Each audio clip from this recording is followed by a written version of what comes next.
Hello, wrestling fans. Quick Cruiser. Hey, that's me. Today I'm with Jeremiah Plunkett. Yo again, everybody. Jeremiah Plunkett, Quentin Charisma. Once again, we are smack dab along ringside and ready to go with another big week of the Territorial Rasslin Review podcast. We have had 2 weeks off. I am on a wrestling high in my mind. I can't wait for today's episode. Boy, I hope your wife don't hear this. Why?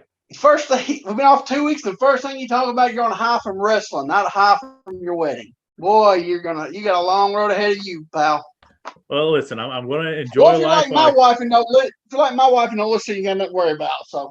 Well, I can tell you, she's absolutely like your wife and does not listen to this podcast. Okay, well, we got nothing to worry about then. All right, so I meant to cut you off on that, but I was like, uh-oh. Oh, no, you're good. We've got to quote Lance Russell, we've got a whale of a match to break the 2 week time off with today too. Yep. And I have no idea the date on because I don't know how to use the YouTube on my TV correctly. So give us the gist of it stuff.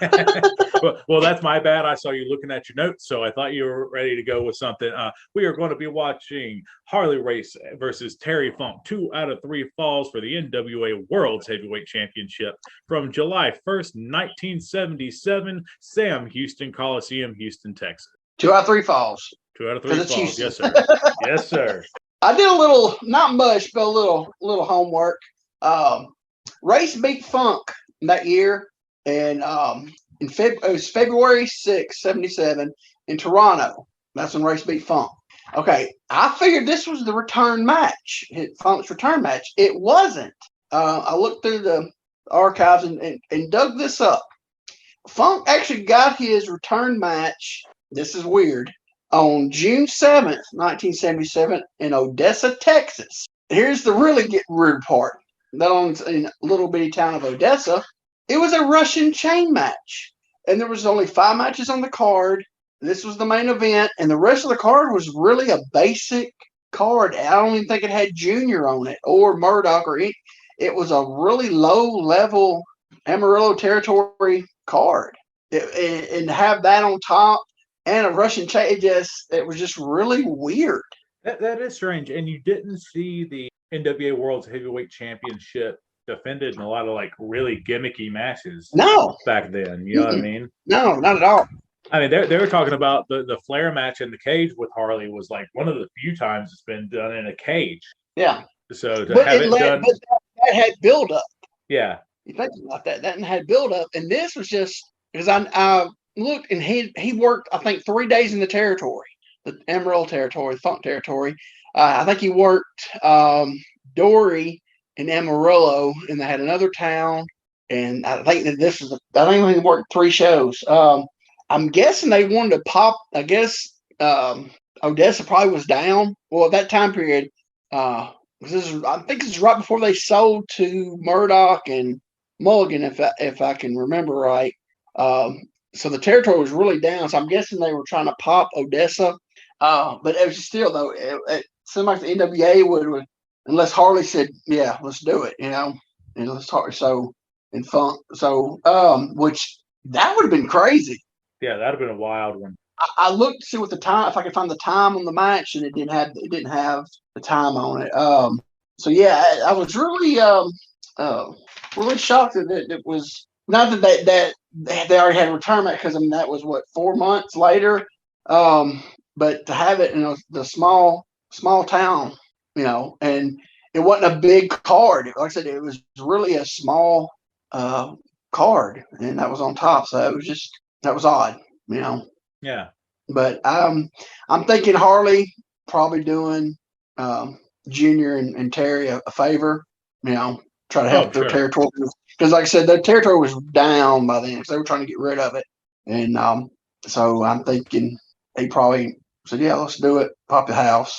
Because like I said, he did the Amarillo and another one of their bigger towns. So I'm thinking, he said, well, so back then, even though Harley was the champ, and those guys still helped each other out, because they've worked so much together through the years, So, but it was just really interesting to see that like that. So, but now they go to Bosch, and I wish I know. I wish I could figure what the. I bet it's probably sold out attendance. I bet it had 77. I bet it's probably Houston's probably sold out. Yeah, no, it looks pretty packed. I mean, obviously you don't see any upper level shots or anything. Yeah, It's the old school lighting, man. Everything's dark except the ring, and that's the way it should yeah, be. yeah. But we've got we've got a little trek ahead of us. 42 minutes, 54 Yeah, seconds. Bet it doesn't feel like it though. We got two pros in the ring. This is brought to us by YouTube user Rob D. Rob D. Very good quality, and this looks like this was from the what was it? The NWA, was it an app or I don't know what it was they tried to launch there for a while, but it's basically all the old Houston tapes. Yeah, what's his name? Bruce Tharp. Yeah, Bruce Tharp stuff. I think it's from that. And what it looks, that's what it's from. So, but let me get my pulled back up here because it then went into an ad where I left it off. All right, let's see. Another ad. Come on. Okay, yeah. When I leave it set, let me go. Let me get back to zeros. All right, I'm at zeros. I got it on mute. So when you're ready to roll it, let me know. I'll hit the button. All right, if you're ready, I'm ready. In 3, 2, 1, play. There we go. I like the little screen thing to open up, like a little TV. Now I got stuff in front of my screen, so I can't see all that what was on the bottom of the. It was just saying there. where it was, the date, what type of match it was, stuff like that. Just little stuff that they added in post to make it more app friendly. And I don't know if the quality of the video was this good or if they had this digitized and enhanced, but it looks great. It looks really good. Harley's got his fresh waves. Yeah, I was like, look at the waves in Harley's hair. Now I'm just picturing Harley racing a wave cap. I'm just wondering if it's natural like that. Who is that ring announcer and where can I get that jacket? That looked like, what was the old dude, Boyd Pierce, what was his name? That did, jacket was like black and red tie-dye and looked amazing. Yeah. Who's all these other guys in the ring? One of them's the ref, and then you got two guys with towels on there. They try to make it like Japan. Terry's got a lot of weight on right here. Yeah, Terry's bigger than we normally see him. Yeah, that's probably one of the biggest of his career. He's got the red Macho Man tights with the 3 stars. I'm thinking, so when he had the title, he that was his biggest of his career. So they're going over all the rules. Yeah, so it looks like these guys are cornermen. Is this something that Houston did? What little bit of Houston we watched, I haven't seen any. Oh, and the referee's Nick Kozak. Is that the name? That's probably him. Yeah. Yeah. He worked a lot.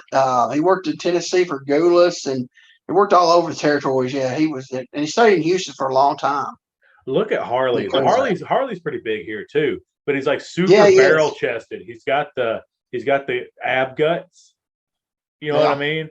Where it looks like he's got a beer belly because he does, but he's also got abs on the outside of it. It's crazy. Yeah. They're just taking their time. Trying to see what kind of boots Harley's got. Is it a half a wingtip on the outside, solid on the inside? So Harley would have these weird boots to where it's not even half a wingtip. It looks like so the Mexican boot makers they'll have like this big like half a circle on the outside of your boot. His is a little different, but it's that area and it's gold. Okay. And then I was hoping Terry was going to have the red, white, and blue wingtips where it's like a different color in the panels. Yeah. But nah, he went pretty plain Jane this go around. Yeah.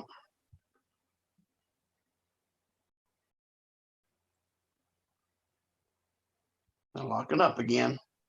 Like I'm in the ropes. Oh yeah, they're pacing themselves from the beginning. I mean, they've Yeah. got 42 minutes. Yeah, big chop. Harley sounded like he just hit with a 2x4. Harley had about a half strut in that cell. I was gonna say, I was like, he's strutting on the cell, wasn't he?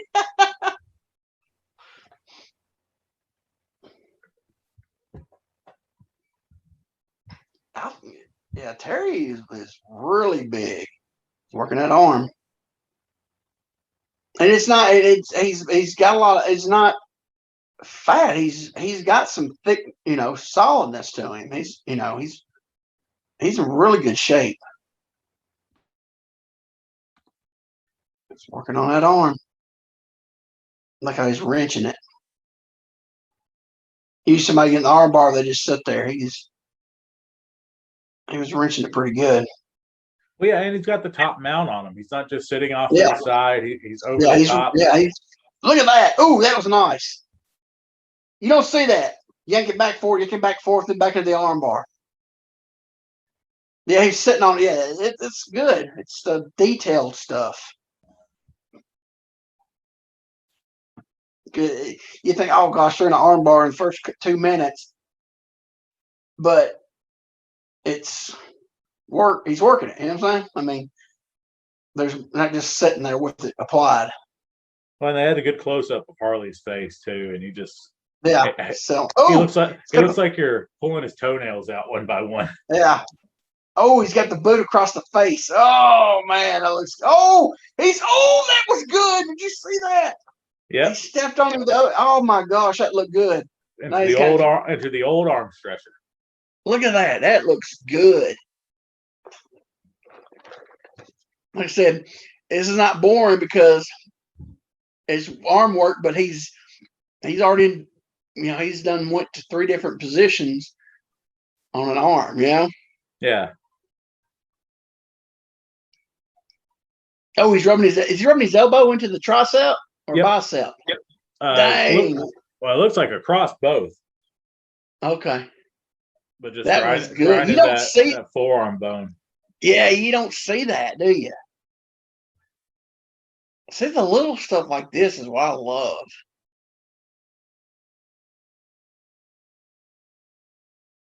To me, it's not boring when they're. Look, he's got his forearm across his face. Oh, they put the boot back on his face. I think we're going to see that arm stretcher again. Oh, ooh. Did you see that? Oh, he's got both of them. Oh my gosh, he had both feet on Harley's face. Wow. Look at this. This is some good arm work, and it's not boring. Look at Harley sell that. That was awesome. He almost rolled over selling. That was awesome. Well, and so Funk didn't have that on like 100% correctly, like where the torque would actually be. He had it backward. And you saw where he went to fix it, and he just said, screw it. And he fell backward. The way Harley sold it, you would have never known it. No. He got to shoot the half on that? He's got to shoot the half, and he's got the other arm, kind of chicken winged a little bit. Yep, sure. Oh, look at that. That's nice. Oh man, he could really stretch him if he wanted to. Yep. But Harley would it'd be a fight. But he looks like he's stretching, but he's working it. It's snug on that rotator cuff on that other arm, but look how good it looks. I think Harley said, "Okay, it's a little too snug. Let me get my arm out of there." This is nice. Lighten up, Terry. Yeah, that would put some pressure on your rotator cuff like that. Yeah, it would. Oh, big chop by Harley. Oh, here we go. Here comes Harley slam. Harley loves those. A press slam by Funk. Have you ever seen that before by Funk? No, not a lot, because Funk wasn't the known power guy. Even though this Funk right here, I mean. Yeah, he's this is the biggest he's ever been muscle wise. Did you notice that? I like that he slammed Harley. He knew he wasn't gonna get no cover, no pin, so he didn't cover. He went right back to the arm. That was good. Because he wasn't gonna beat Harley on just a slam. Yeah, this is some really good arm work here. Look at the ring. Like no presentation to the ring either. No ring aprons. Oh no, it's bare bones, big 20-foot ring. Now I always look at the crowd. You can't see it now, but if you're looking at the ring, it's toward the left-hand side. There's a black man or woman. They look like a red suit on. It looks like a captain's hat. That's like in the front row watching they pan. Oh, it's more towards that other corner when they do. Yeah, he's just Harley can't get out with him. I feel like in previous Houston matches, we've noticed a few people, maybe even that person with a captain's hat. Harley can't get out of this. He's just armbarring the fool out of him. Yeah, this is good. Harley can't get out of it. Go to the ropes. Let's see what we got here. I love nice headbutt. I love the referee attire of the medium t-shirt and bell bottoms. That was a nice headbutt by Harley. Get out of that. Oh, here comes another press slam. Holy smokes. Boom. See, he dropped the knee. See, he's not going for the cover. Wow. Look at him just tear that arm with those knee drops. Oh, this is good stuff. This is what kids nowadays need to watch how to work an arm right here.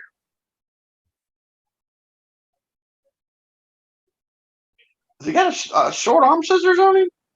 No, he just leg dropped the arm. He doesn't have the short arm. Okay, I'm trying to see. I'm trying to look on the other side there. I can't see how he's. Okay, now he's just got the arm.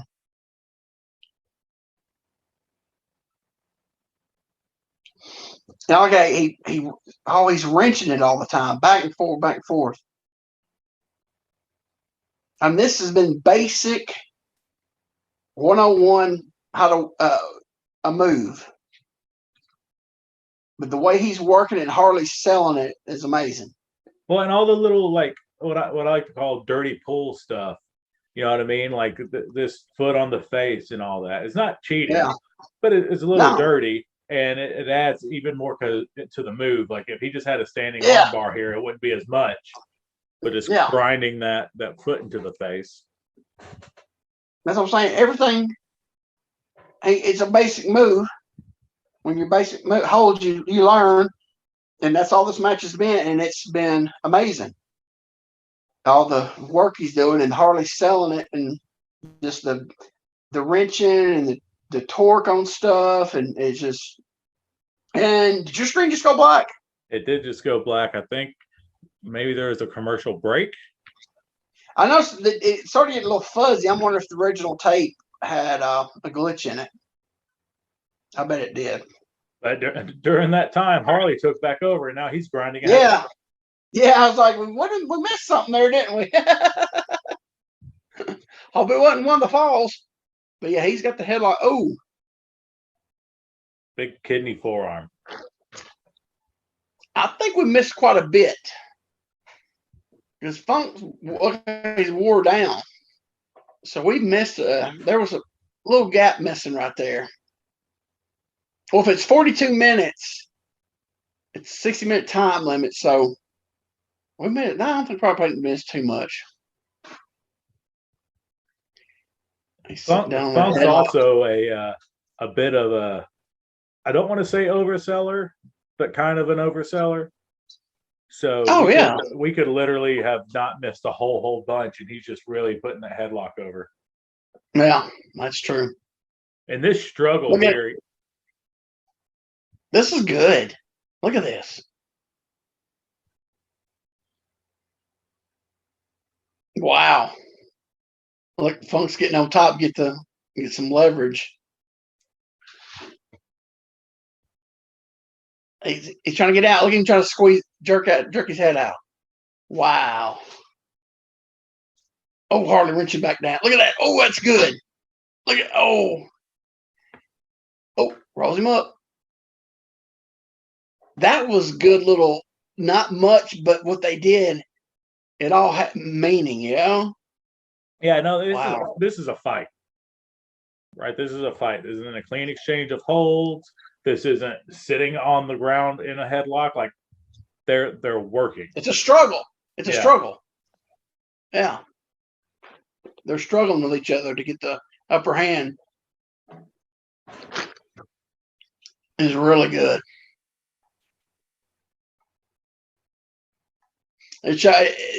My whole thing is it's two guys that are really known for being, Harley wasn't known as being wild as Funk, but there hadn't been any punches.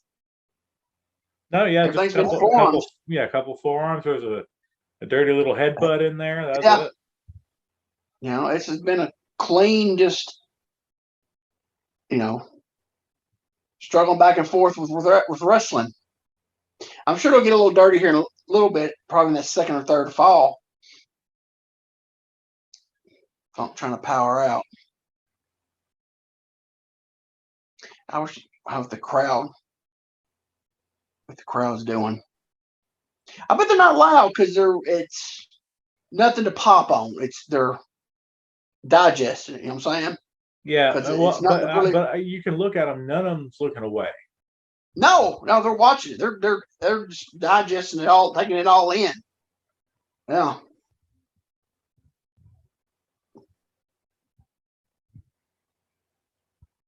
Couple guys up front, or there's one guy in like a 3-piece suit sitting up front. Yeah, I saw that. Yeah. Oh, here we go.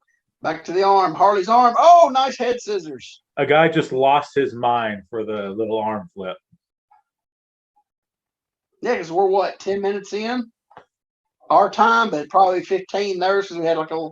We're 15 minutes in our time. Oh gosh.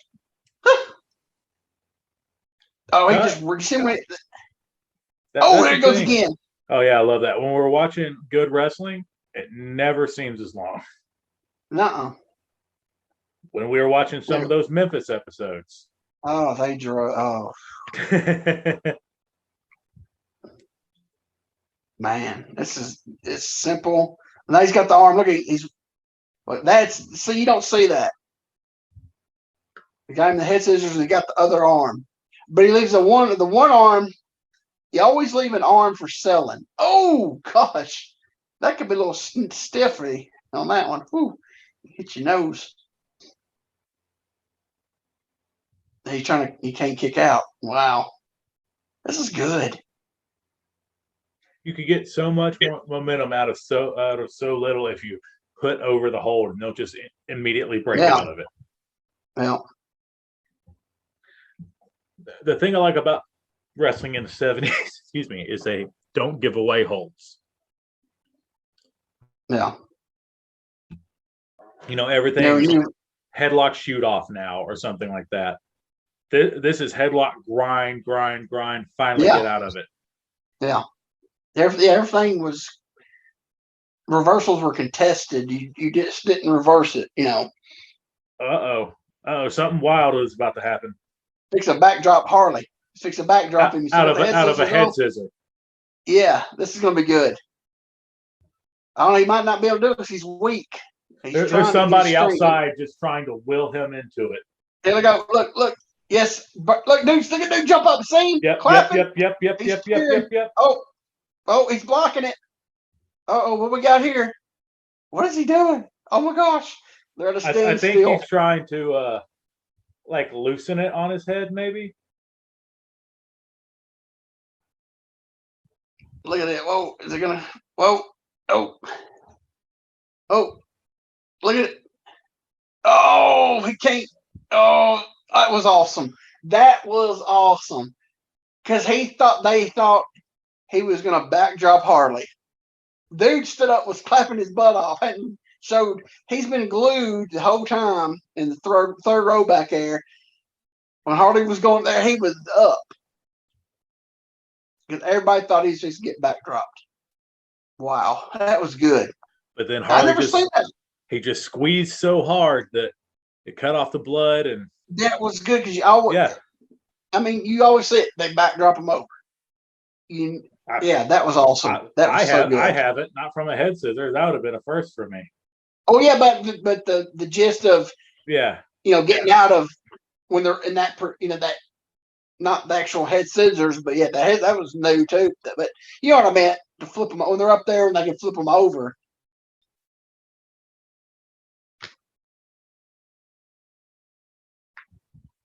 He's working that. He's still got that head scissors on him. Oh, Just punched him in the mouth. I think he did. I think that's the first punch we've seen. And just think about this: there's a wild left from Funk, which were notoriously stiff, and he can't see because he's in the head scissor. He just knocked the crap out of Harley.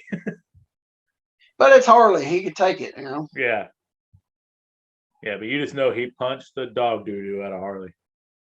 Yeah. Look at this. I mean, here we go. We're gonna try it again. Here he goes. He's gonna try back dropping out of it again. Here we go. Let's see what we got here. Is he up all the way? Yeah, he's up all the way. They did pants. They're in the right. He backed him up to the corner. Yeah, it's not what everybody wanted, but it was good because he done tried it once. Look at Terry selling. Oh, there's a punch to the gut. Oh, was that a Judy chop? it was either a Judy chop or a karate chop. I can't remember which one's at the angle. Well, he's getting the chops. Yeah, Funk's still selling that head scissors. Look at him. He's still. Oh, here we go. The Funk. Oh, I thought he was gonna get the Funk. Fall through the ropes there for a minute. And he crawls back underneath the bottom. Man. Yeah, he's still selling. Harley's on him now. And he's working that side of the neck and head where he's had the head scissors on. That's good. Funk's on spaghetti legs. Speaking of which, he had the best rubber leg sell. Yeah, he did. A lot of people stole it and tried to do it, but nobody did it good as Funk. And Slater was probably the closest. Slater was the closest on everything of Funk because he just wanted to be Funk. That's all he wanted to be his entire life. Yeah. Candido a little bit too. Candido really wanted to work. Chris Candido wanted to be Funk a lot.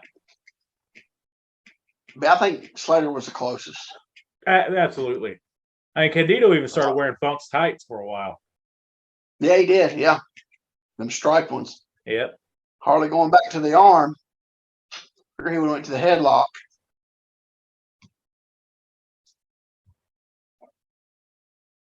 He's worked the head. Now he's going to the arm. Ooh, big shot by Funk. Yeah, and just the look on Funk's face, it's like he's being slowly stabbed. You know what I mean? He's just in such pain and agony. You feel it. Oh, he's chopping Harley up, trying to get. Harley still got that wrist, though. He's not letting go. He's getting wobbly, though. That's what I say. They're not giving up a hold. Nowadays, one shot, dude would have bumped, let go of the arm. Yeah.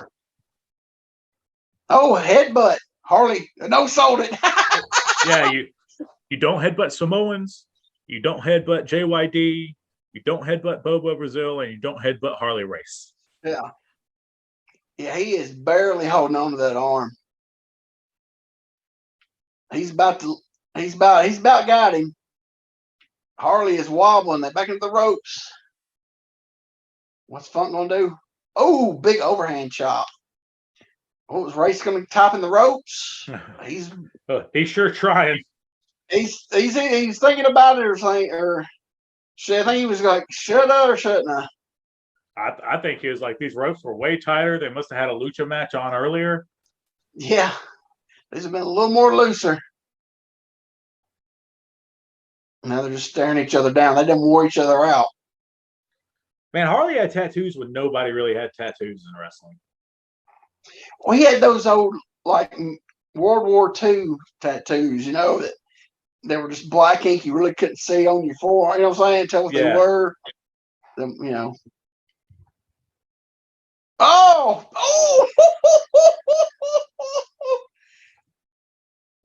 The ref's getting on about the punches. Funk's saying, sorry. That was awesome. Wow. I think the duck was the best because there's a little bit of comedy in there. First off, it was a straight punch. Yeah. And if Funk wouldn't have ducked, he'd have been done. Uh-oh. Look at that. Ooh, nice takedown going to the spinning toe hold. Kicks him off. That's the high spot of the match. That was the high spot. Look at that. What are we, 20 minutes in? We are 23 minutes in. And that was our high spot right there. But it got the reaction. It got the reaction a high spot's supposed to get. Shocking, right? I know. Yeah. They just did something so ordinary. They just got a big, wow. Right from the beginning, it's establishing your finish. Everyone knew the toe hold can be it. Yep. You know what I mean? Yep. Just like if Harley hooks the Indian Deathlock or picks him up for the suplex, could be it. Yeah, there he goes. Speak of the devil. Let's hook it. Yeah, nope. Small package. Small package. Oh, it kicks out. He hooked it right after you said it. He hooked it. And right now, everybody knows what to look out for. Yeah. Yep. That person took the red jacket off. They still got the hat on. They're in the second row, not the first. No, they're in the first row. They're right behind Paul Bosch doing the. I see the hat. I didn't see the jacket, but I see the. There's the jacket. They just held the jacket up. Oh, here we go. We got a spot. There's a big tackle. Woo! Go for another tackle. Oh! He goes through the. Look at people jumping up on that. He just threw him through the ropes. People are up, popping. But something. Yeah. And Funk took that like a missile. He didn't touch that apron. Yeah. Yeah, he soared out of there. Man, this is good. Basic. They haven't did anything. It's just so basic, and it's been so good. And Terry Funk is like, he's very much, especially at this time, he's starting to get to that middle-aged and crazy look. He's not he's not the young guy anymore. You know what I mean? So he's kind of an unlikely baby face when you look at him here. Yeah, we had to do some. Well, it's Texas, so he's going to be more of the baby face of the two. Oh, absolutely. And against Harley, he's going to be more of the baby face of the two. So, nice standing suplex. Oh, this has got to be a fall, right? He hit the big suplex. What's Harley doing? He's just going to work on the back. Got the abdominal stretch. It's 2 or 3 falls. I'm wondering if they even get a fall. They go Broadway. It would make sense. Look at how he's even torquing it back even harder on the abdominal stretch. Yeah. Everything's got meaning. There's nothing just half butt. Everything is. Because that's the way you did. You had to do much. Just what little you did, make it have meaning, and Well, they've run the ropes twice. So I'm just looking at the right leg of Funk. Oh, he gave up. That's it. That's your fall. Abdominal stretch. Wow.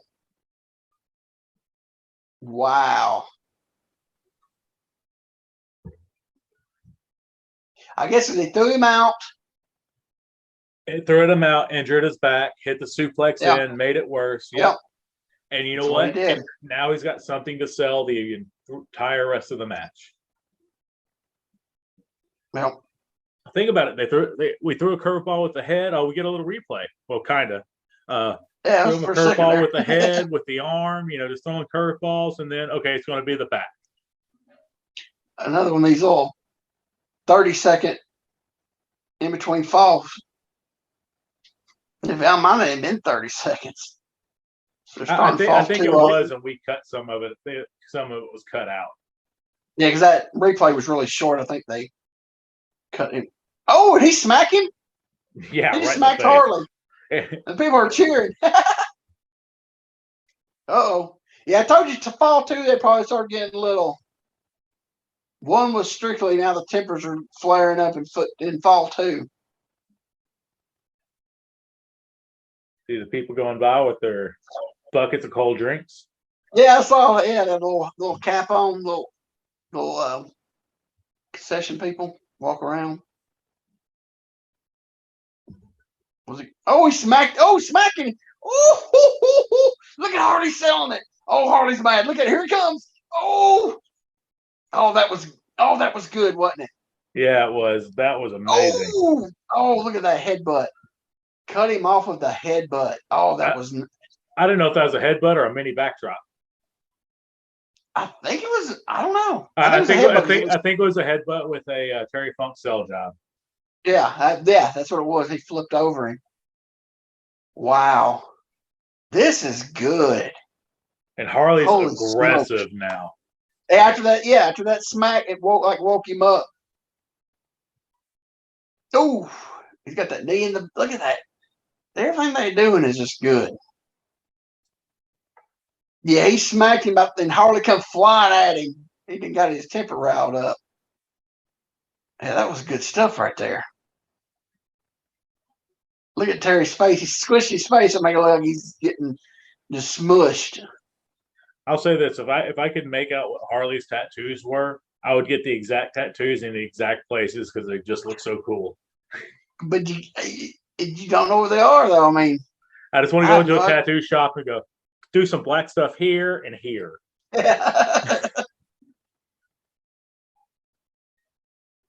Oh, Funk's fighting out of it. Is he going to go to a headlock? Is he going to try to get Harley? Yep, got Harley in a headlock. That was nice.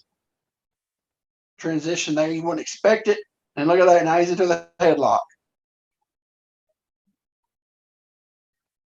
Slowly coming up. Yep. Oh, they're going to do a spot.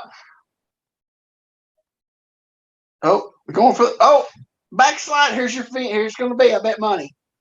No, if it swerved, I thought it was going to. What's he going? Pile driver. He crowned him. There it is. 1, 2. Yep, there it was. Look at the people jumping up. Yeah, that was good.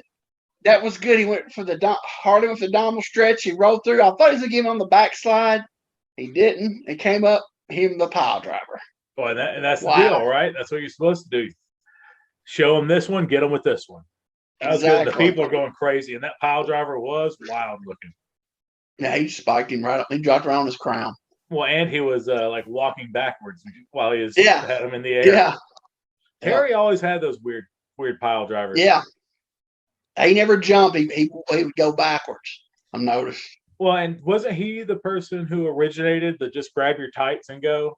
I think so. If he didn't, he was one of the first to ever do it. Look at Harley still selling the pile driver. Funk's got his hand selling his back. Yeah, look, he's still selling it. Look at him. Oh, this is good. Man, this is so good. Harley doing his neck, trying to shake that pile driver off. What we got here. Oh. Is that a forearm or overhand chop? Yeah, whatever it is, Funk's barely registering it. He's ready. Yeah, he's registering him. He's coming at him. Oh, I don't know if that was a punt. Oh, we got an ad popping up. Yeah. Son of a. We're going to skip this ad as soon as we can, folks. Well, it went quite a while without an ad. I'm actually shocked. Ready to skip? Mine says play after ad.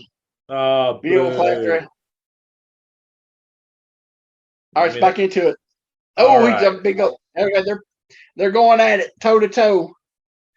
Oh, big chop. Oh, another big chop. Oh, is he going to tie himself up? Oh, is he? No, he's milking it time, ain't he?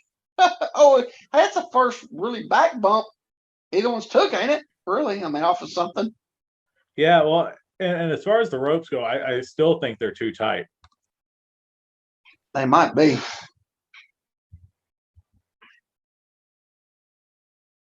As Harley stays. Oh, nice kick.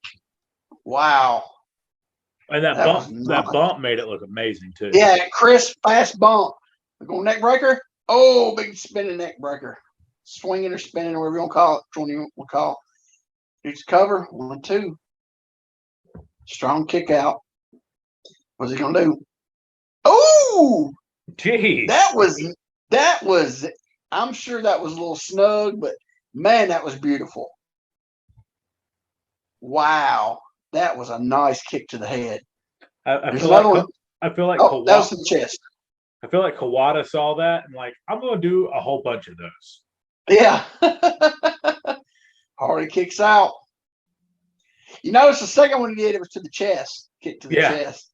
I was like, don't give me another one of those, kid. You get one. Here we go. Tommy knee drop. Oh, running Tommy knee. Look at Harley's chest sounding like he just got his spine splintered. Uh-oh. He's going to go for cover. Foot on the rope. Yeah, both feet. Oh, look at the people. They thought they had it. Oh, look at them jump up. They thought it was it. One lady just sat down so mad. Yeah. Terry's, yeah, he's milking it like I should have had. That was it. That was it. Oh, Hardy's back up. He's going to get him from behind. You better watch out. Here he comes. Oh, shoot the leg. Here's he going to go for the He's luring him spinning in. toe hold. There he goes. Spinning toe hold. Look at Hardy flopping, selling it. Did he punch him? Yeah. I think he punched him. Yeah, because the ref's getting on to him. Hardy knew he had to get out of that fast because that was the gimmick right there.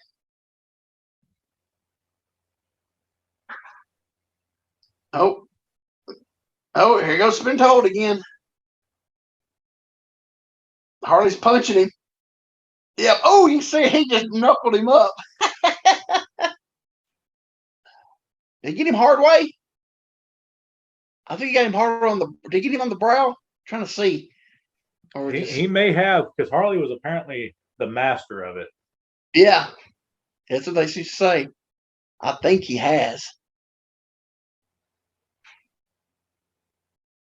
Oh, shoots the leg again. There he goes. Spinning toe hold. This is awesome. There he goes. Is he going to punch him? He's fighting it. Oh. I think he's grinding it. Let's open this back up a little bit for you, kid. Yeah, there's blood on the hand. Yep. Yep. He got him. Hard weight him on the brow. What a pro. Look at it. Yep. What a pro. This is just, boy, this is, you kids nowadays need to watch this. This is a masterpiece. Wow. Hadn't seen no punches in all night until now. Hardy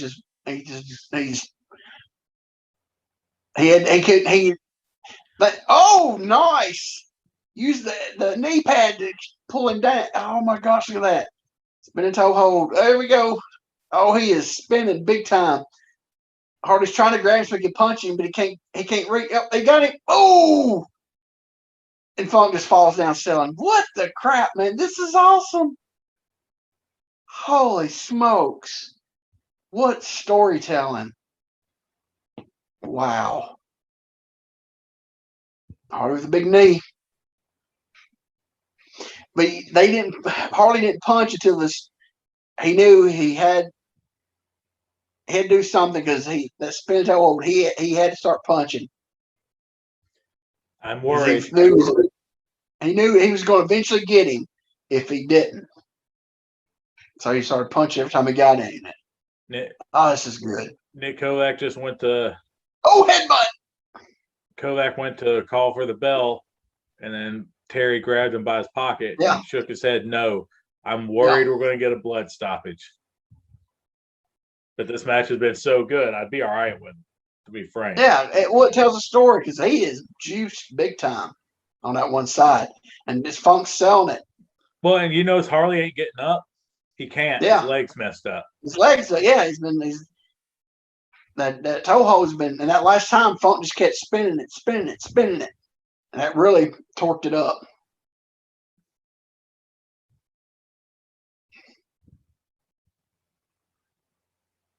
Look at it. Oh, here you go. He's spinning it again, spinning it. Oh, yeah. This is good.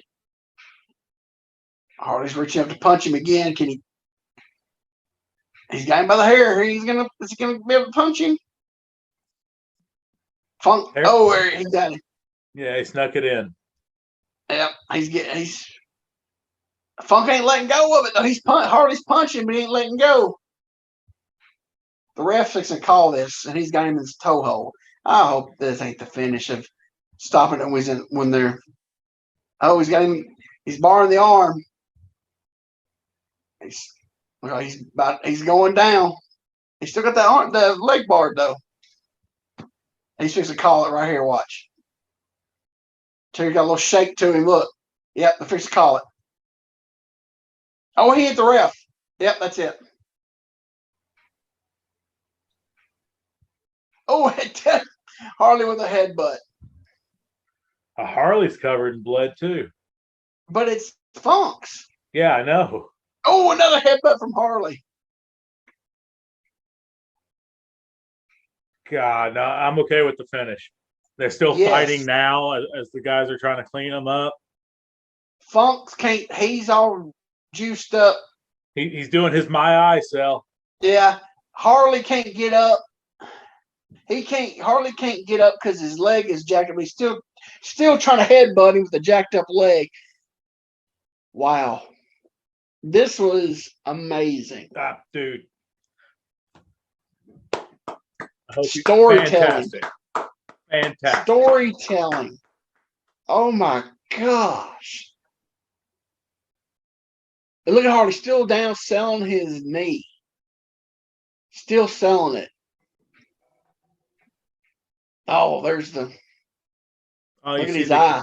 Yeah, so we're getting an aftermath promo if you're not watching along with us. And yeah, you see, that was a hard way for sure. Yeah, right on that end of that eyebrow where that little bone is right there. Man, I will have to go back and listen to the little interview here. Look at this. Look at this weird microphone. It's like a bolo tie on them. Hey, it's 77. I'm surprised they even have one that have one like that. It's really gave him a big stick, you know. They're like, let's tie this microphone around your neck like a noose. Yeah. And you'll talk into it. Wow, that match was amazing. Nothing big, basic stuff, but selling and how to work the holds made it amazing. So you think Terry's really in front of that wall? Or you think that's what they spent their green screen money on? No, I think it's actually an orange brick wall. I think it's probably. I don't think it's really a brick wall. I think it's a plastic, just a back, like a backdrop that they do interviews in front of. I bet it's plastic. It's a plastic. It's probably a wood with plastic. That plastic. I don't know. It looks like brick. Because there's something over here. A month ago they showed to the side. So it's not a green screen. It might have been a wall in Bosch's office too. You never know. Because this is definitely probably the day after.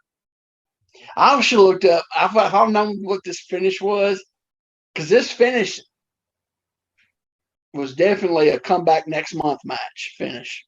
Yeah. So I'm wondering if they brought it back the next month. Because both guys were down and they could and Harley won the fall. He couldn't get up. Yeah. And the people were like, we gotta have. People were like, no, we don't want it back. We want to see it again. That'd have been a perfect setup for a Texas death match. Yes, definitely would. And that's what he's talking about. We don't know. Oh, man. I'm wondering if that's what he's doing. They setting it up for the next month. Harley come back in. Because it definitely the finish was set up to come back sometime. It might not be next month, but next time Harley comes to Houston, defend it, maybe, because that was set up, and they can always show the finish, a 2-minute video. Well, that's it. It's off. Dude, that was awesome. So it might not be next month, but the next time Harley comes to Houston to defend the belt, they might be have it set up, and they can always the week before on TV they can always show a 2-minute of the finish. of to bring it back, because it was definitely to be brought back. So wow, that was amazing. Yeah, I don't know what else to say. That That was, was fantastic. and I mean, all you saw was arm bars, headlocks, head scissors, couple body slams thrown in there. I think they had 2 tackles, uh, and then a pile driver. Basically, I mean, there was not. There was. There's probably 6 to 7 moves, probably. But wow. Although we did miss about 5 minutes there in between, where Funk took back over. It might have been 5 minutes. I don't know. It might not have been that many. But I mean, everything they did was. We were talking about. I think this was, out of all the ones we watched. I mean, we watched some good ones, but I think this was the most getting something out of simple. I think this armbar will work. The headlock, you know what I'm saying? I think we were watching, everyone we watch, everybody does emphasis, but this one really, I think, put a lot of emphasis on when they were working a hold, Yeah, It was just great. Oh, that was so good. Wow. dude, that's one of your finest picks, man. I mean, that's one of my top 10 all time matches I've ever watched right there. That was amazing.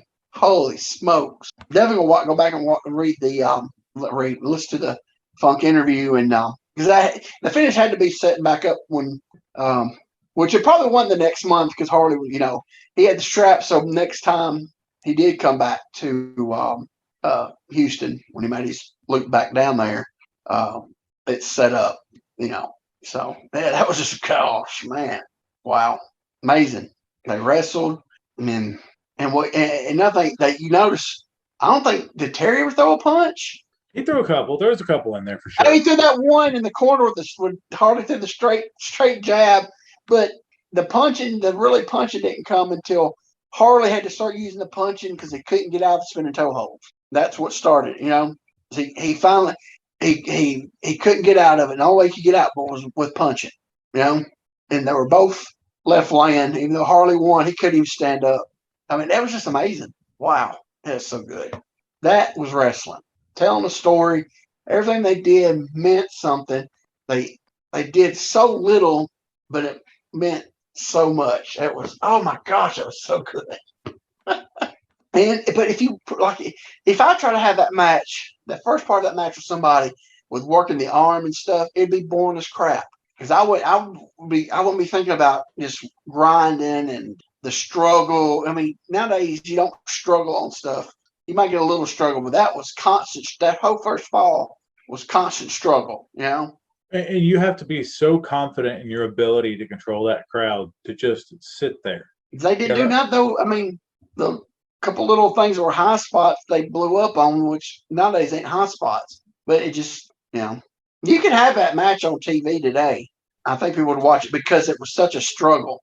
And even though there was no movement, actually running and stuff, there was still movement. They were grinding. Whatever they had on, they were grinding on it, constant trying to get out of it, It wasn't no just, I'm gonna get you the hammerlock, give you the office, you reverse it, hammerlock, give the, boom, boom, boom, boom, chaining where it don't. There's no nothing. Everything was, you got it, you grabbed it, you locked it in, you worked it, struggle. Gosh, that was so good, man. That was excellent, man. And tell you, people in kids nowadays, they just know Funk of being the crazy, what do you say it was called, the Middle-aged and crazy. yeah. This is, because after he dropped the strap, he had to start, after about a year, he had to get something, because he wasn't gonna get the belt back. So he had to do something to, and I think that's where he picked that up. And that made him, made the rest of his career.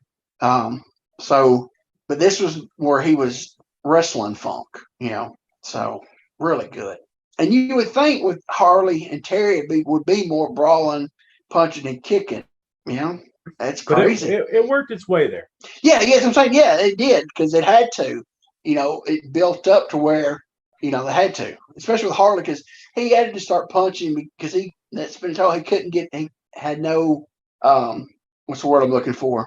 Really defense up for it. Yeah. He couldn't, there was no way to defend it. And so he just started punching. Yeah. So whatever they did, it built up for a reason. You know, that was good. Gosh, that was so good. Well, I've got Man. my work cut out for me then trying to top that. Yeah, you do. Um, Because I didn't, I knew it was gonna be good. I wasn't expecting that. I was not expecting to be that good, technical. Just every bit of work that's what I call a masterpiece. I would, I don't give stars, but to me, that was a 5-star match because it told everything built up and it was telling why they were building it up to get to where that was it. That was yeah. Okay, go ahead. I meant to cut you off. no, you're good. So wow, my work is really cut out for me. I've been inspired. So with the news that the National Wrestling Alliance is having some pay-per-views and whatnot and returning to the Chase Ballroom in St. Louis, Missouri, I decided to pick a match from St. Louis. All right. I'm not picking one from Wrestling at the Chase. What I am picking, because I figured while they did have main events on there, they weren't the biggest, craziest main events, and you didn't always get a finish. Well, when they did their house shows, the Chase, but you don't get the TV. You didn't. Well, this is from St. Louis in the Checker Dome. Yep. This is November 2nd, 1983. Again, do you know the match? You look like you're about to guess it. No, keep going. Just keep going. For the NWA World's Heavyweight Championship, Ric Flair versus Bruiser Brody. Okay, what part of 83? November 2nd. Okay, so this was after, I think, because Mushnick retired, 82? Madison started up. Yeah, I do know at the very beginning of this video it said footage courtesy of Larry Madison. So I wish I could get on the thing and look it up. I used to have tons on tape of the Larry Madison promotion. I know I ended up with some of them. Oh, did you? DVDs. Okay. I actually had the tapes back in the day, and then I put them over to DVD, and then I bought some I didn't have. A couple of shows I didn't have, but I had most of the run of Madison's TV. Mushnick retired, I think, in 82, maybe the end of 82. Madison was his right-hand guy. So Madison started St. Louis back up. Well, it has to be after that because they were not with NWA. Madison basically used San Antonio. Basically, he used people who was not affiliated with NWA at the time. He used San Antonio, Jarrett's, and then there's people that were floating around between territories. His TV was really good. Like I said, it was basically St. Louis. It was still Mushnick. It was Mushnick's philosophy of the booking with the ref inside, ref outside. It was all still.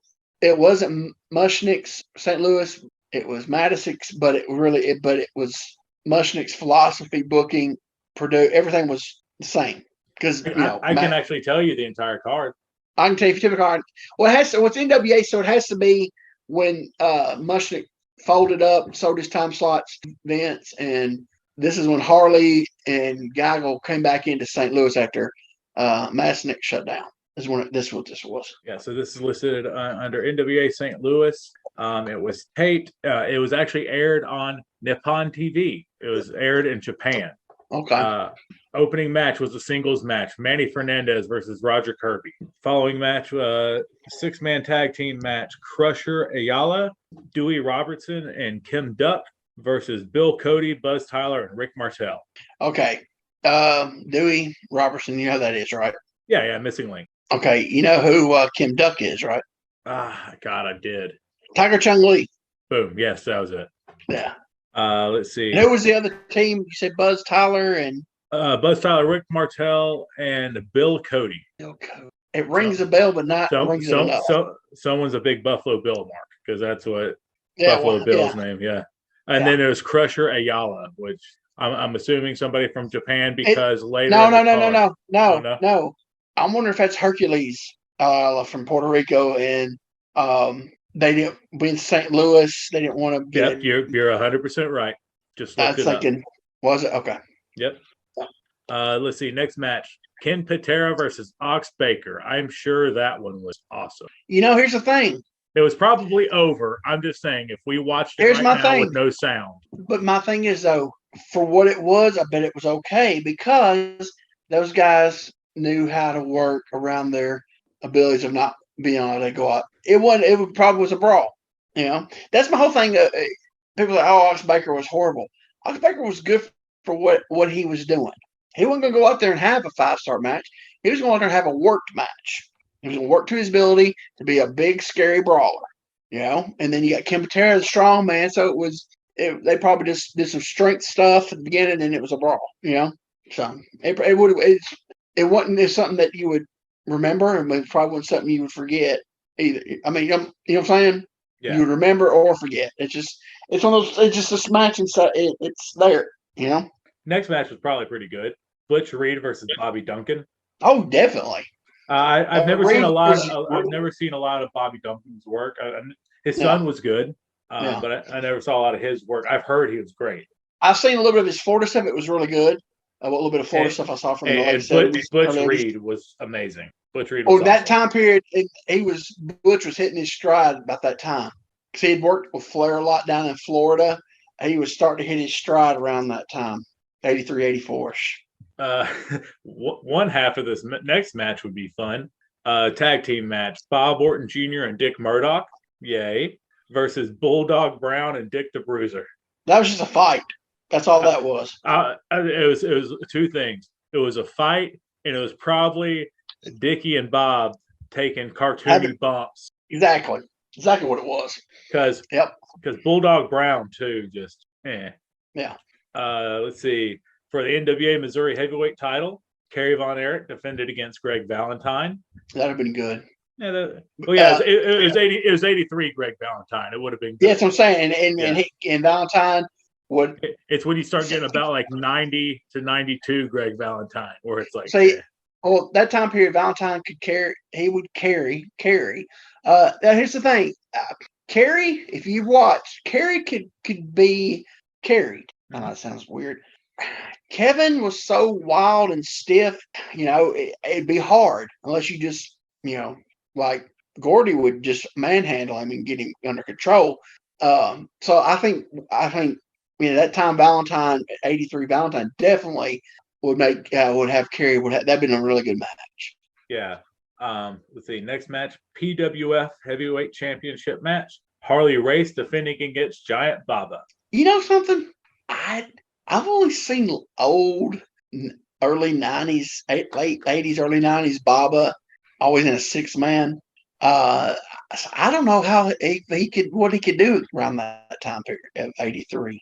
Yeah, I'm not. But it's Harley, so Harley, I'm sure, made it look like $1 million. Yeah, and I don't know what 83 Baba is either.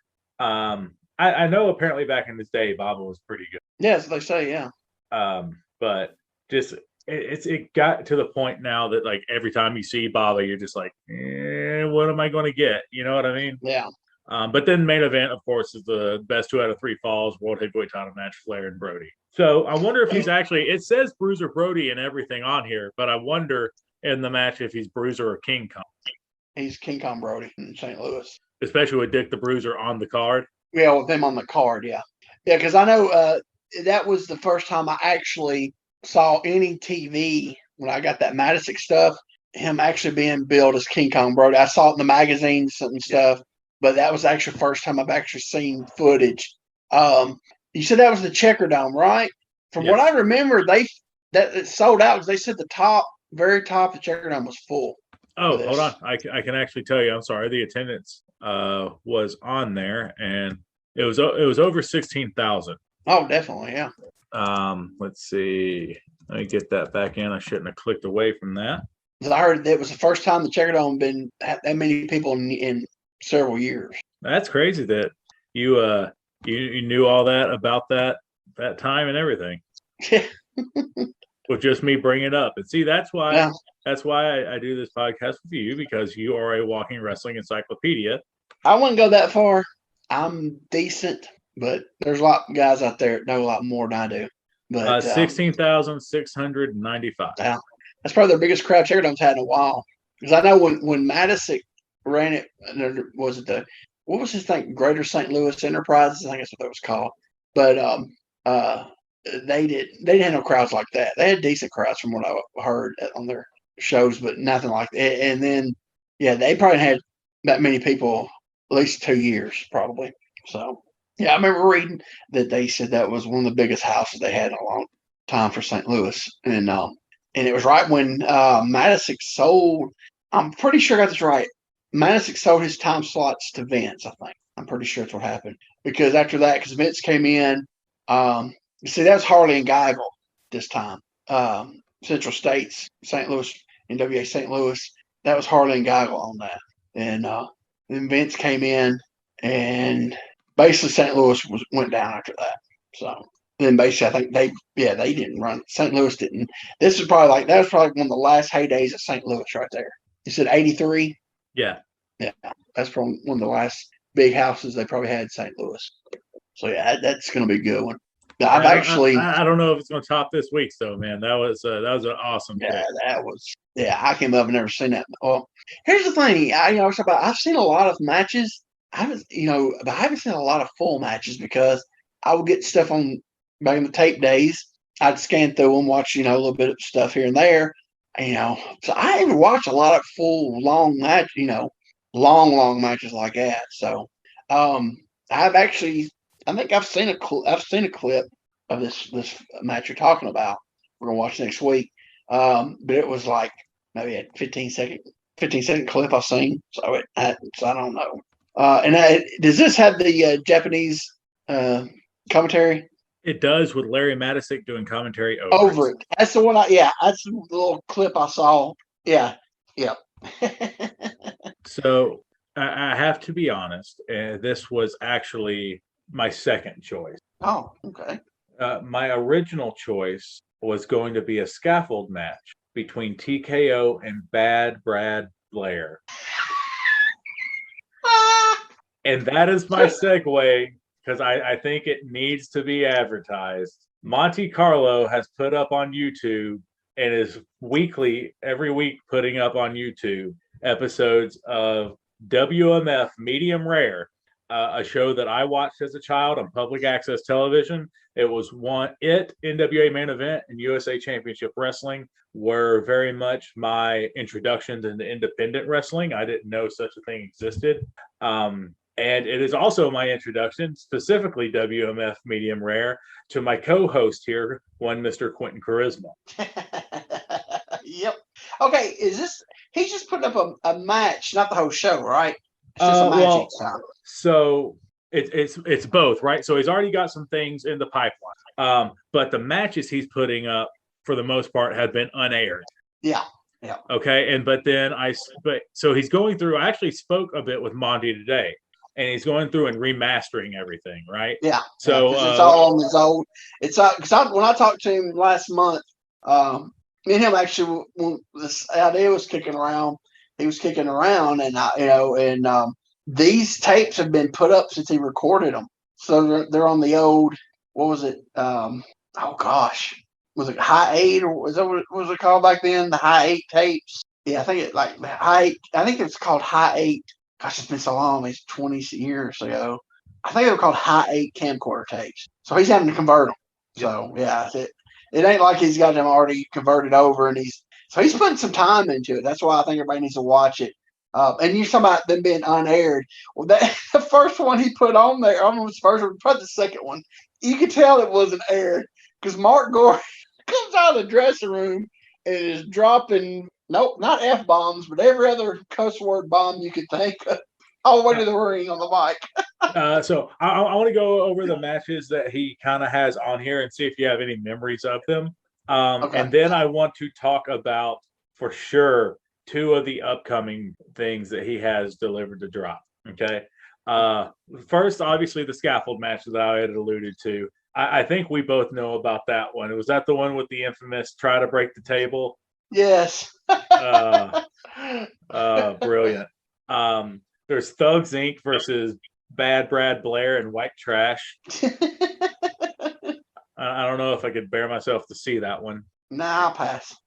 Vicious Vandy versus the Beast. Rest in peace, Vandy. He was a good dude. Who is the Beast? I have to look at it offhand. I don't know if there's been several Beasts in the area through the years. So I'd have to actually look to see who it was. It might have been that Roy guy that runs Gallatin. This person Now has like white and black face paint and long hair.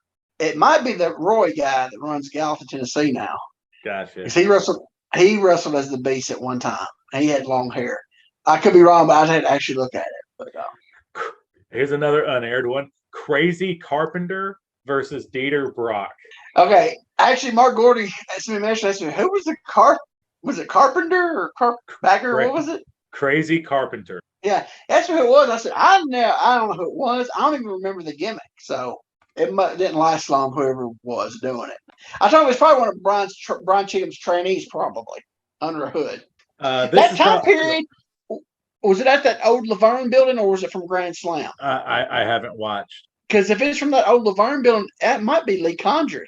That would be tremendous. Because that's by the time period he was training. It's the old Laverne building. Well, that's the time period he was training. So that might have been one of his first matches. I could be wrong, but I'm just kind of guessing because he was training around that time. I think this next one is the match you were referring to. Team Hardcore versus Sudden Impact. Yeah. The first of it, Gordy's he is cussing like a sailor. So that that one didn't air. We've got a fans bring the weapons match: Tommy Big Figure versus Brian Cheatham. You want to see some stiff shots? I don't actually remember this certain match, but ones I've seen with those two, they drill each other with gimmicks. So if you like brutal headshots, you'll get some in that match because they swung it. I tell you, Big Figure, he could swing, man. Gosh. And this one intrigues me: the Alabama Kid versus Kevin the Thug Jones. Alabama Kid. What was his name? Robbie Ruffin. Oh, okay. Yeah, it's Robbie Ruffin. Yep. This is before he became Robbie Ruffin. He was Alabama Kid, and then he went to work for Porter or Bird or one of them, and they changed it to Robbie Ruffin. I'm sitting here scrolling through the match, and there is barely anybody in the crowd. There was those Laverne shows. One week you'd have a good house. Next week you'd have 20 people. It was weird. It was really weird down there. And it was summer. The summertime, they didn't draw good because it was so hot in that building, no air conditioning, so they didn't draw really good at all. But but some weeks they'd have good houses, and some weeks there wouldn't be nobody there. And it was crazy. Nobody would sit on. For some reason, nobody would. No matter if it was a good house, hardly anybody would ever sit on the hard camera side. So you would have a good house, but there nobody could sit. There would hardly be on the hard camera side. So. But here's the two scheduled uploads that I see he has that are really interesting to me. The first one is 6/19/21. Because that will be episode 1 of WMF Medium Rare, completely remastered. Wow. And then I wasn't on a lot of those shows. The following week, 6/26/21, Thug Inc. versus Quentin Charisma and Twig Vision. Really? I didn't know I ever teamed with Twig Vision. Where was Dieter? I'm not sure, but my question is, can we watch this for an episode? It's going to be bad, I can tell you right now. All right. We don't have to, but for real, guys, Monty's doing this thing right here. He's bringing old school independent wrestling that hasn't been seen in years. What year was this airing? Okay, it aired from 2000 to 2001. I think it aired like a whole year, maybe. Because he had already started taping. I don't know if he had put it on the show, had the show going yet. I left for working for Cheatham in '99, fall '99, and then I came back in. I'm trying to think when I worked for Burt Prince in 2000 up in first 2000 January up until March or April of 2000. So I think I went back. So I worked for Brian Cheatham in May or June of 2000. And Monty was already taping then, but I don't know if he had his TV show. I'm assuming he already had it. So basically it ran probably a year from 2000. His last show he taped was, I want to say, February-ish, May-ish. February. It went from February to April of 2001 was about the time period he stopped taping it because the lighting at the National Guard Armory in Smyrna, Tennessee was so bad. He just didn't want to. The lighting was really bad, and he said he just didn't want to do it. tape it in there. So he stopped. He taped a little while in there, and it was so dim looking, and so he didn't tape it off. I'm hoping he has the match with the ladder match because I saw the clip. It was on the Dandy Show of me and Brian Cheatham working Chris Gatlin and Steve Lane sudden impact in a ladder match. That's when dude, it's probably the worst pain I ever felt in a match. When I jumped I had a ladder in the corner, and when I was laying on, I came running and jumped and straddled it. Man, it felt like somebody took like fire, like been sitting in fire, swords and stuck them in my hamstrings, man. It hurt so bad. It just burned. It hurt so bad.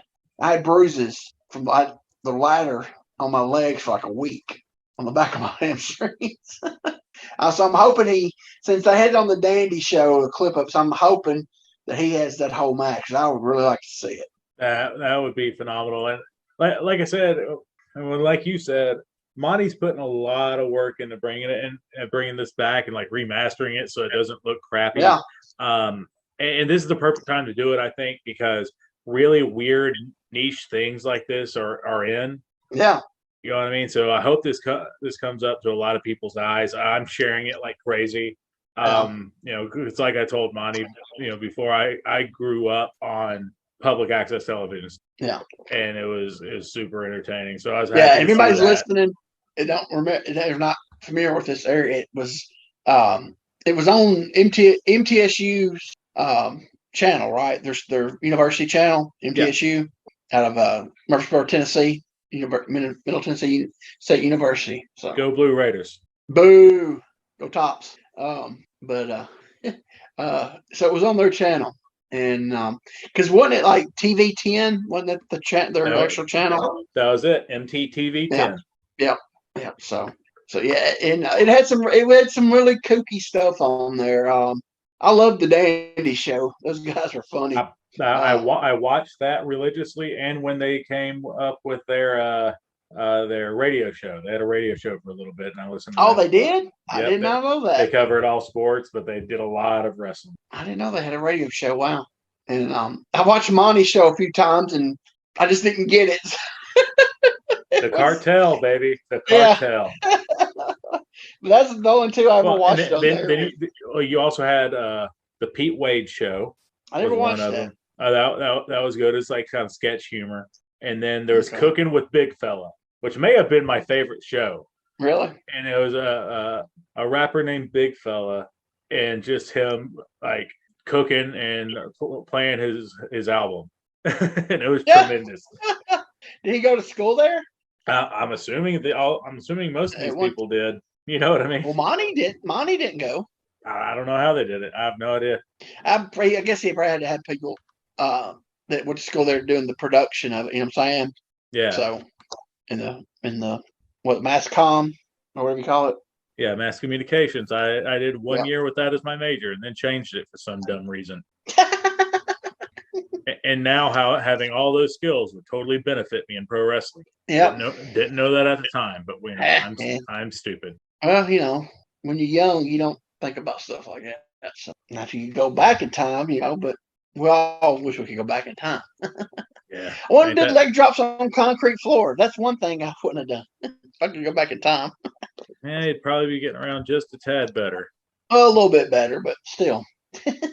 But yeah, Monty's doing a good thing, man. It's it don't matter what a lot of people say it's low level, but it the stuff I see out there, it don't matter. It means something to some people, and you see guys that's not with us no more, like you talk about Vandy Fultz and in Detroit, he's not with us anymore. He passed. He's on there, so it's good to you see guys that you remember, you worked with and were friends with, like with Troy, and it's good that you can see see him out doing like Troy Eaton was probably one of the most underrated workers around here in the 90s, and it just one of those born too late, and it just was really, really good, and I'm not talking bad about Troy because everybody knows him. He had his demons and everything, but when he was in the ring, man, he was good. He was so good. Very talented guy. I don't think he knew how good he was, and I think that there was nowhere to go. So I mean, but he could have worked anywhere if he wanted to. You know what I'm saying? He could have went Yeah. and worked for Gerald. USWA at the end. He could have because he was so good in the ring. But so seeing him as it's good. Maybe somebody else sees some of his work and everything, and but it's good just to have stuff out there. Good, bad, or ugly. It don't. It's me. It's something. It'll mean something to somebody. So. No, man, I'm excited to sit down and binge them with friends. Yeah, man, this is going to be a good time. It's a good thing for Bonnie bringing it back. Yeah, so that's some super exciting news to hear today. Yeah, it's we're talking about the last time we recorded, talking about basically, talking about how I got a bad rep and stuff, but I always seemed like I was put with young guys, but I had this bad reputation, but I always had the young guys. When you mentioned earlier, the first thing was the TKO Bad Brad match. Bad Brad, I gave he worked a few matches. And I told Cheatham, put him with me. He's got potential and he's a learner. Because if you just put him out here matches with people that don't know what they're doing, well, the talent he has that I can see is going to get lost. So he put me. I named him Bad Brad. I named Brad Blair, and he was my partner for about 6 months, and he learned. And then of course when he started. I don't want to get into it, but a lot of their style was just beat people up with stuff, So he got away from me working matches and then started doing that stuff. But then the Dieter Brock, they put Dieter Brock with me. So, but yeah, I'm trying to think. I only had those only two young guys, but I worked. Well, everybody we worked was young there. I worked Chris Gatlin and Steve Lane forever. So I've kind of want to take credit for them actually learning how to work because they worked me forever. And then I started working with Mark and Troy, and then they went to Porter's and started working. But yeah, when I first started, they didn't. They were the same thing. Hit people with stuff, do move, hit something with somebody, gimmicks and stuff. But I worked at programming for about 8 months off and on. So taught them how to work. So, but I get a bad rap, saying but from like mid to late '90s on, that's all I ever worked was teamed with young guys and worked with young guys. So I must not have been too bad. I mean, I'm here as one of the young guys that you worked with and teamed with. So, but I was thinking, I hardly ever worked main events and for belts and stuff, especially when I first started. I probably did more main events and belts when I was first started than I did ever. But I guess because I always working with the young guys. I always with the young guys. I know we had quite the run. we worked. I think for a year straight we worked everybody out of the Tony Falk USWA wrestling school, didn't we? We did that, but I mean, I'm talking. When we were working, God, we were working 4 nights a week for a while, 3 or 4, and a lot of times we had a belt to defend on every show. Well, yeah, that time was but I'm talking about but earlier it just seemed like I didn't. I don't know. I guess I did, but I was never. I mean, I don't know. I thought about like shows with a lot of not where it's just a show of mostly young guys. You know what I'm saying? Yeah. A regular show. I was always like middle card guy, which that's fine. I mean, I didn't. I'm trying to think. I had that 93. They put the lightweight junior whatever belt on me in Shelbyville.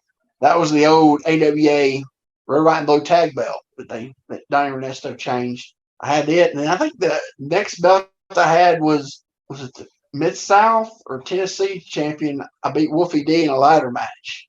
That was crazy. So, as I know we're way off topic, 94, Razor and Michaels just had that ladder match, And so, Tommy Hickey was in Columbia. Dress rooms didn't connect. Tommy Hickey was a booker. He's like, you and Wolfie gonna work a ladder match next show because they run every other Saturday there in Columbia, Tennessee. He's like, we're gonna have a ladder match. So I want you to work it like Razor and Michaels did. And I was like, huh? I was like, you're kidding. He's like, yeah, I'm ribbing you. He said, nobody can work that match again like that. What did you do? Looking. No, so it got okay. Oh, it got better.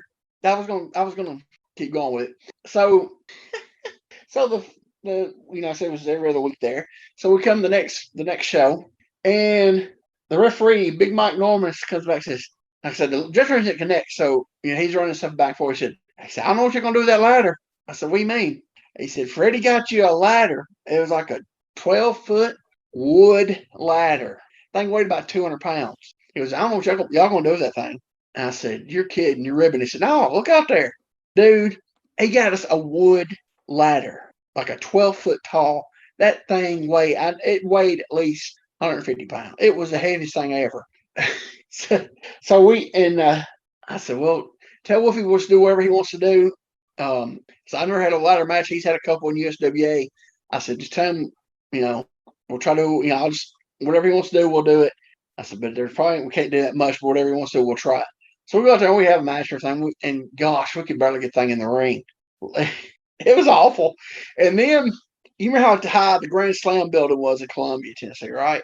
Oh, yeah. How was that, about 30 foot high? The top of absolutely, at least. Okay, so sometime during the day, this is back when Shane, before he was working matches, he worked for Freddie.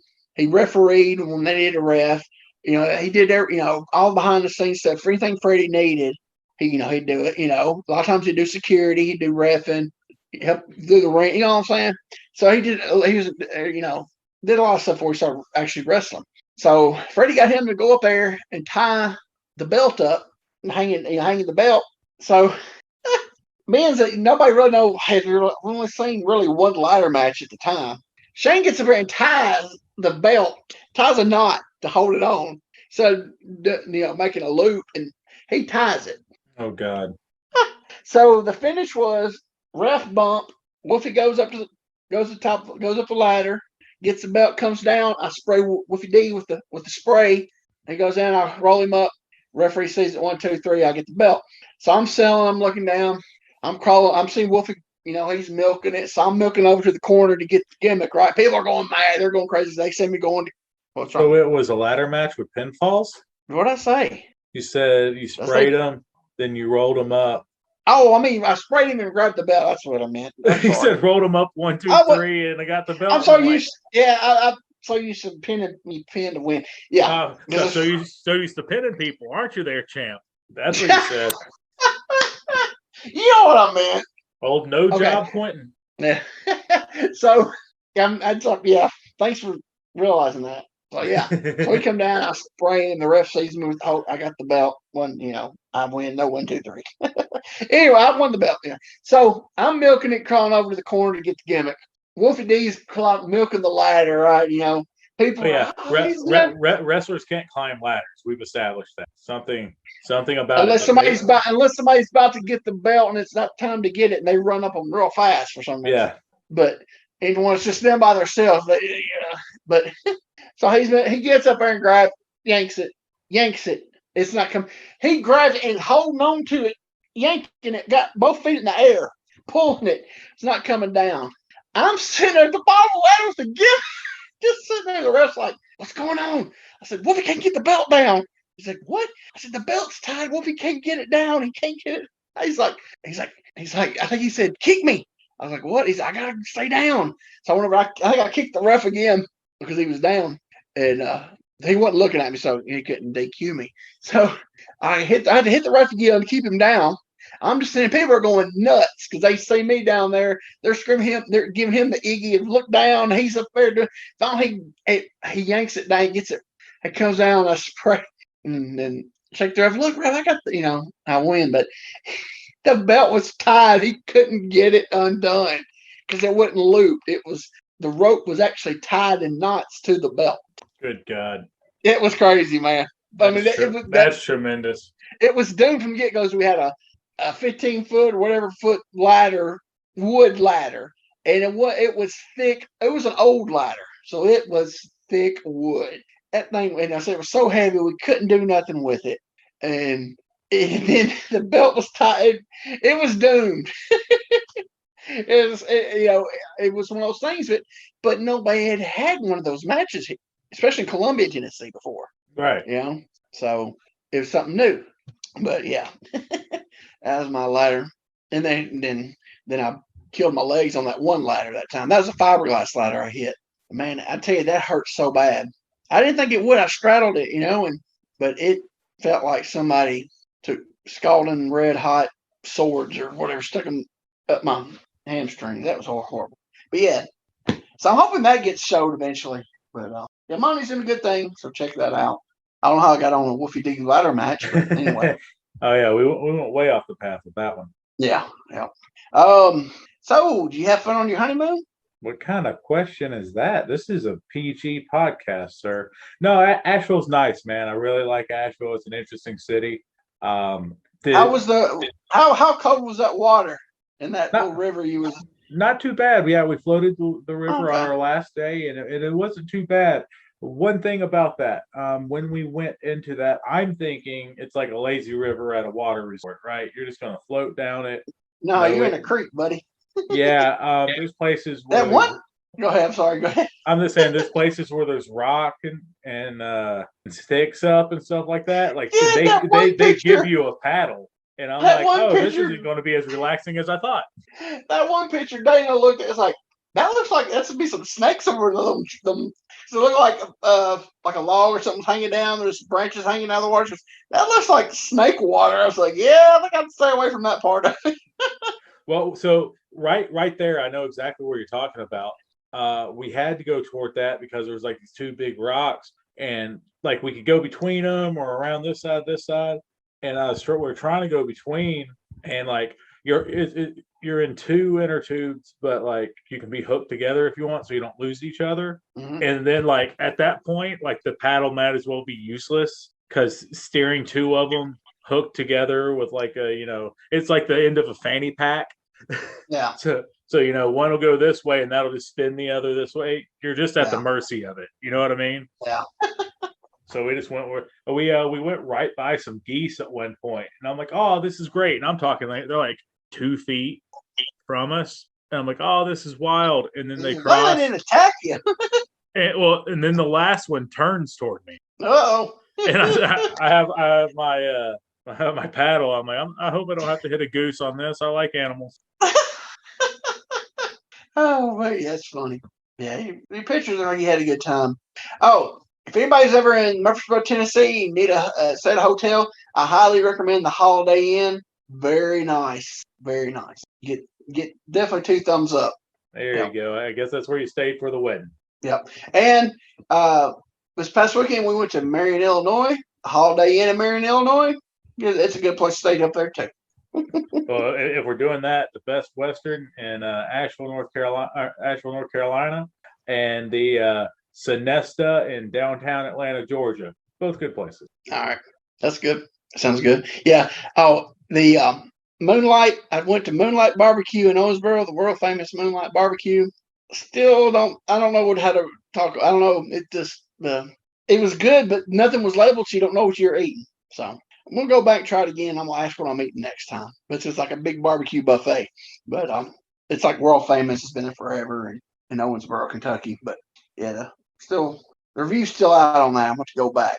And I went back. We went right before they closed the buffet down. So the desserts, supposed to have like a legendary banana pudding. It'd been sitting out a little while, so it was kind of room temperature.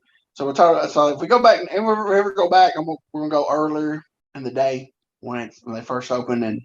But definitely, I mean, because you don't see many barbecue buffets, but we're gonna try to. Because they had mutton on there, and I don't know if I got mutton or not. But I tried like all the meats, so I kind of want to know what I'm eating. You know? No, that makes sense. Okay, it all tasted good. If we're going to go on food, then when we got to Asheville, the very first place we ate was a place called Wayfells. It's a Cajun cuisine. Excellent shrimp and grits. Christy had an alligator po' boy. That was pretty good as well. Then we had a pizza place, and I hate that I can't remember where we went. It was a brewing company. I think it was Asheville Brewing Company, but don't hold me to that. And I say I hate that I can't remember because I'm sure the pizza was good, but we tried to be adventurous and we ordered an arugula pizza, and that was terrible. It was terrible. But it seemed like their pizza would have been good if we would have gotten normal pizza because we did get garlic bites. and those are delicious. So I think that was our problem. We just screwed up there, big time. We ate at God, we had so many places in Asheville. Guys, if you just want to eat really good food, go to Asheville, North Carolina. You know, we did do the Bilt. Yeah, no, we did the Biltmore. And you know, and we ate at like the hotel service desk where you can get like a quick bite, and it was delicious. So everything in Asheville was good. There was a place that makes like what you call it, like homemade like ice cream sandwiches. So they make the cookies and then I saw that. Yeah, dude, and I'm lactose intolerant. You know, I will eat milk. You know, I'll eat ice cream, but it'll ruin my day. You know what I mean? But they had coconut milk ice cream, and it was like it was made there. It was awesome. Yeah. It was Sunshine Sammy's. That was what that place is called. But it was great, man. The fact that a week later I went on national TV in spandex was stupid because I legitimately gained probably 7 pounds from the honeymoon. Couldn't tell it. You wasn't moving like you were moving good that match I saw. So. Well, I appreciate it, but no, you can definitely gain some weight going to Asheville. And I mean, like I said, it's really cool. It's a really cool city, and if you have dogs, that is one of the most dog friendly cities. Really? Yeah, we would. Most places we'd go that have outdoor eating. We went at this one place twice called Biscuit Head, and it's amazing. I saw the pictures. Yeah, the biscuits are the size of a cat's head. Like it's crazy. But like when you go outside and you're eating on the patio, they'll have like water dishes and treats that you can just give your dog. And awesome. They have a cooler out. It's one of the most dog friendly cities I have. The only thing we saw that you couldn't do with a dog was legitimately when we went floating. You know, like, do people bring their dogs? And they're like, no, we don't allow that. That was the only thing. All the restaurants had outdoor eating. The dog's nails would probably rip the float. Yeah, or they just freak out and not want to float anymore. Oh yeah, that's true too. Several different things could happen on that. Yeah. But yeah, yes, Asheville. Great. You know, Asheville. You think, oh, it's in the hills of North Carolina. It's going to be redneck. It's definitely not. It's very trendy. Yeah. Place now. Yeah, it's not what you think when you think hills of North Carolina. It's definitely not. It's definitely not that now. And I thought, I'll be honest, guys. I thought I would hate the Biltmore. I thought it would be boring. And you know that there's some points to where it's like, all right, these guys just had too much money to have too much money.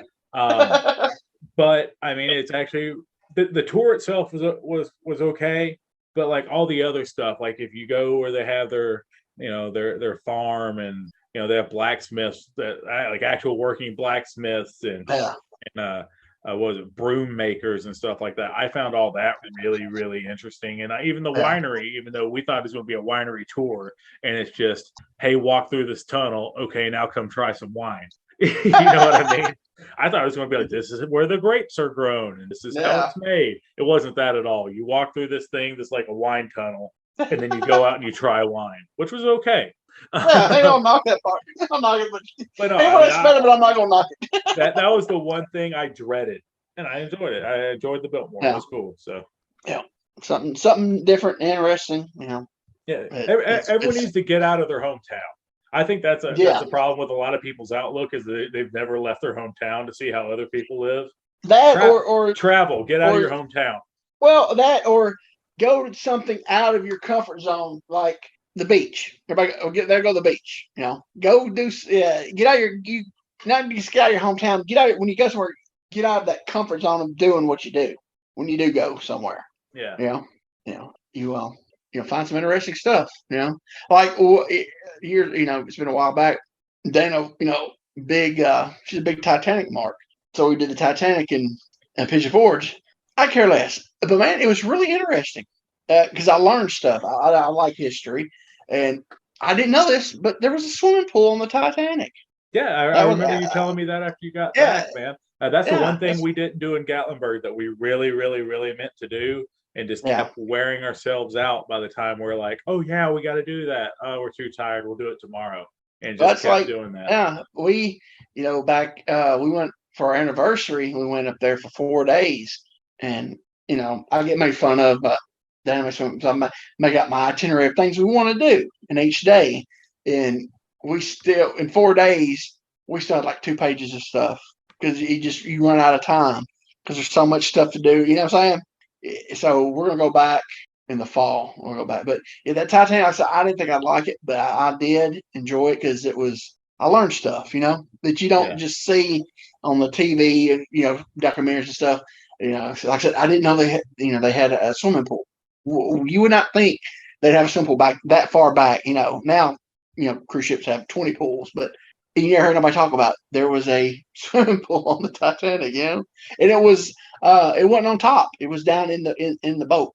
It wasn't on the deck, which was Now, really see that? shocking. Yeah, that's the weirder part to me. Yeah, I don't know how big it was because they had because it's part of the little workout room they had.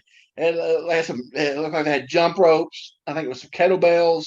It looked like they had some boxing gloves. That was about it. And a couple of little things in the swimming pool. And they shut the swimming pool. That was the workout thing. So I don't know I don't know how big. It showed a picture of it, but you couldn't really tell how big the pool was. But it was down and it wasn't on a deck.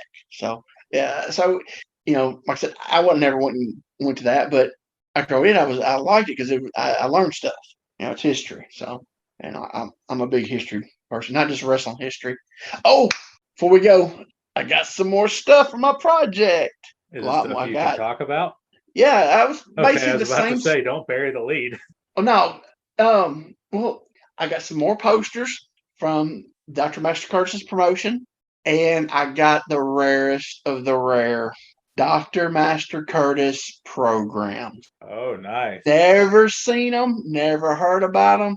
Talked to Tommy Higgy last year. He said he never knew Curtis sold programs at his show. I ain't saying there's some out there floating around. I don't know of any. Nobody else knows of any out there because the guy that made them was in Don Roulette. Nobody can find him. We think he has passed away because nobody knows where he's at. Me and Mark Gordy's looked for him. Asked Scott Till if he heard from him, and Scott Till said he hadn't heard from him in over 20 years. He's the one that was making Curtis's programs. So I'm saying that his family don't have some, or if he's still alive, he still has some, but there's none known floating around. So, and there was only 6 of them. He had 6 of them. I got them. So, and Saturday I go back to the archives. We'll spend all day at the archives down in Nashville. So All right. things are rolling. Sounds like that. You got things rolling on your little project, Yep. your little pet project. Yeah. And I think I'm gonna shorten it because I was gonna do this. I was planning on doing the 70s and 80s independent outlaw of Tennessee. I don't know if did I ever tell you about the because the commission was just so strict in Tennessee. It was rarely you would see outlaw shows. Yeah. So I've been scouring papers. I found a couple up in East Tennessee, but that's about it. So I think I'm just gonna go back to the 80s, just do all 80s because there's just not enough material. I might highlight like when Paphos started up because they're probably the most famous of outlaws, pretty much. ICW. So when it started up, I might because it was 79, so I might hit on that because that was basically the one that really started. So I might hit on that at 79, going and then start off into 80. So I think that's what I'm gonna do. And so yeah, I got that stuff. I'm happy. I'm going to the archives Saturday. Gonna spend a whole day down there at the new building. So yeah, I got. Let's see what I get. There 5 or 6 programs, and I got 10 more posters that I didn't have. So Awesome, man. Yeah, so it's coming along. But then this summer, after I get everything I can find at the archives, I'm gonna start planning on. That's when I really work's gonna start. When I have to start going to these little towns and their local libraries and trying to find stuff. But yeah, so far it's coming along. So I'm happy. No, that's awesome, man. I'm glad to see this coming together because I know how much it gives you something to focus on. It's just scratching the surface, But yeah. I got a lot of stuff that nobody else has got, And the guy I got this stuff from, it was probably about 10 of the posters that I already got from that other guy. So there's some stuff floating around from Curtis out there. There's not a lot. So, but I'm pretty sure because I don't think Curtis's wife or anybody of his are still around, and a lot of the guys that work for Curtis are not around anymore. So I'm thinking as of right now, I probably got the biggest Curtis collection. So Dr. Master Curtis is SIU promotion right now. I think I got the biggest collection of it, so I'm happy. That's awesome, man. Yeah, it's good. All right, we've went like 20 years. It's like you're past your bedtime. Yeah. Can I throw one thing out there? Oh yeah, go ahead. What you do? I have been asked to be a part of the School of Morton seminar series on Thursday, July 22nd. So if you'd like to be a part of, I guess, a pro wrestling seminar hosted by me, strangely enough, contact the School of Morton. I've already started putting together the syllabus I'm going to do for my training session there. Because I have been to seminars where you do not get your money's worth, and it's a money grab by the person putting it on, and I don't want my seminar to be that.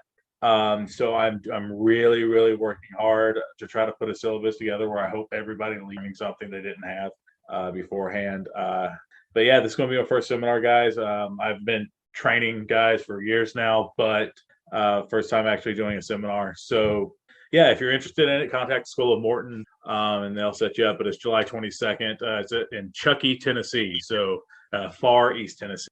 Yeah, and Chucky's not big. What's the closest Greenville? town? Greenville. Greenville's not that bad. There's a college in Greenville. Is that where East Tennessee State's at? I think so. Maybe. Yeah. Or if it's not East Tennessee State, there's a JUCO college over. Because I know there's a JUCO plays baseball. There's a JUCO over there. I think in Greenville.